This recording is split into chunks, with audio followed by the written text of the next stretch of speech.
네, 최근 N번방 사건과 우고돈 전 시장 사건을 보면서 우리 사회에서 여전히 그릇된 성의식이 얼마나 만연해 있는지를 다시 되돌아보게 됩니다. 특히 인터넷 공간으로 숨어든 성범죄에 대해 그동안 우리의 법제도가 너무 관대했던 게 아닌가 반성하는 계기도 됐습니다. 그래서 최근 디지털 성범죄에 대한 양형 기준을 세우는 절차가 진행 중인데 오늘 기자의 눈에서는 이 문제를 자세히 짚어보겠습니다. 변호사인 백인성 법조 전문 기자가 나와 있습니다. 자, 백 기자. 우선 대법원 양형기준위원회, 양형위원회가 지난주에 회의를 열었다고요. 구체적으로 어떤 범죄에 대해서 논의한 겁니까? 네, 대법원 양형위원회는 지난주 아동 청소년 성착취물 제작과 관련해 양형기준을 검토했습니다. N번방 사건을 그 범죄로 이해하시면 될 것 같은데요. 이 범죄는 최근 양형위원회가 디지털 성범죄군에서 대표 범죄로 정하기도 했습니다. 그런데 이 범죄는 청소년 성보호법상 무기 또는 징역 5년 이상의 법정형만 정해져 있을 뿐이고 형 선고 때는 가이드라인이 되는 양형 기준이 없었습니다. 네, 그러니까 N번방 사건이 터지면서 우리 법원이 너무 이런 범죄에 대해서 관대한 게 아니냐 이런 비판이 좀 있었죠. 그것 때문에 지금 양형 기준을 따로 마련하게 됐다 이런 말씀이신가요? 네, 그렇게 이해하시면 될 것 같습니다. 지금까지 법정형만 정해져 있으니까 지금 사법부 인식상 솜방망이 판결이 언제든지 나올 수 있다 이런 지적이 계속 나왔고요. 판사들 대상으로 설문조사를 해봤는데 징역 3년 이하가 가장 적절한 형이다 이렇게 선택한 형으로 나왔다고 합니다. 실제로 선고된 사건들도 집행유예가 대다수라는 지적이 있었고요. 예. 그래서 N번방 사건 이후에 국민 눈높이에 맞는 양형 기준을 만들어야 된다는 목소리가 높아지면서 이번에 양형위가 기준을 설정하게 된 겁니다. 그렇군요. 근데 법정형만 있고 양형 기준은 없었다 이렇게 얘기를 했어요. 근데 이 양형 기준이라는 게 뭡니까? 네, 법정형이라는 건 그 법조문에 나와 있는 형을 말하는 것이고요. 네. 그 양형 기준을 쉽게 풀면 판사들이 그 형을 선고할 때 이 범위 내에서 선고를 하라 이렇게 정한 가이드라인을 말합니다. 원칙적으로 구속력이 없긴 한데요. 이보다 그 양형 기준보다 낮거나 높게 선고하려면 판결문에 그 이유를 써야 되기 때문에 실무적으로 그 절대 다수의 법관이 준수하고 있고요. 그 실무적으로 양형 기준을 올리면은 실제로 형량이 올라가는 효과가 나타납니다. 아, 그렇군요.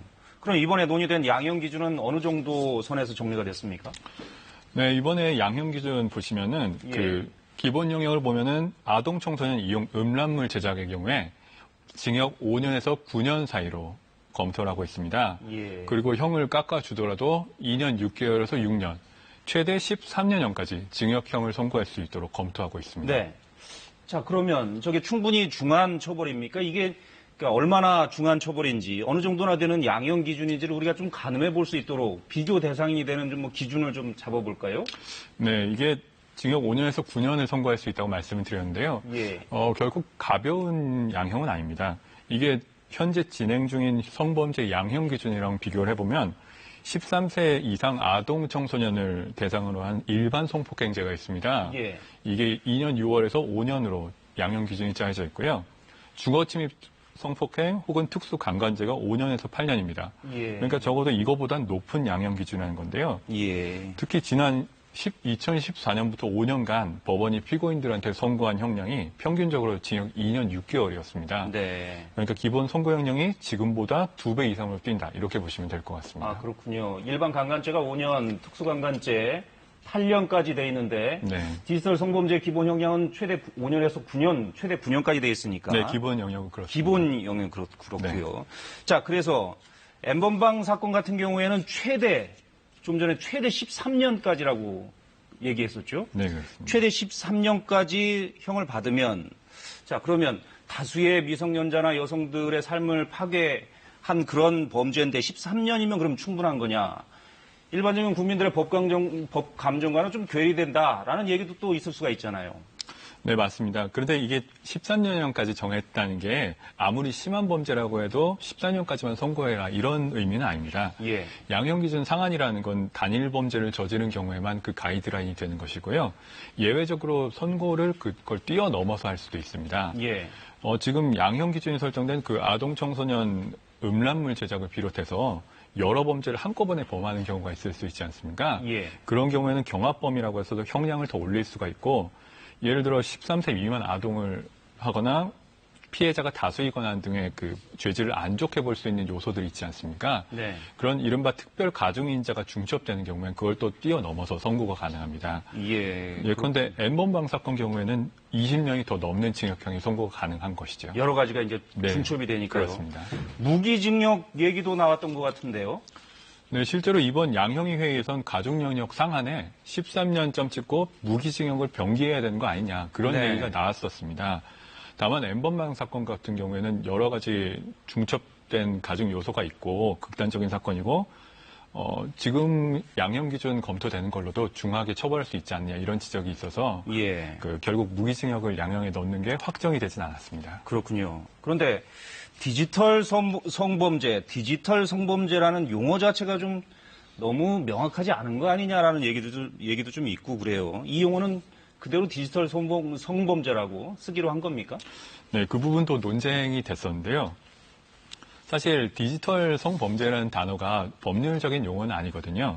그래서 이것만 다른 범죄와 달리 일반적으로 쓰는 건 곤란하다는 의견이 있었고 또 카메라로 촬영한 성범죄 이런 거는 포함하지 못하는 거 아니냐 이런 의견도 있었습니다. 그래서 이전 회의에서는 디지털 성범죄라는 단어를 쓰는 게 적절하지 않다 이런 의견이 모아졌었는데요. 이번 회의 직전에 N번방 사건이 터지면서 국민 여론이 반전이 됐습니다.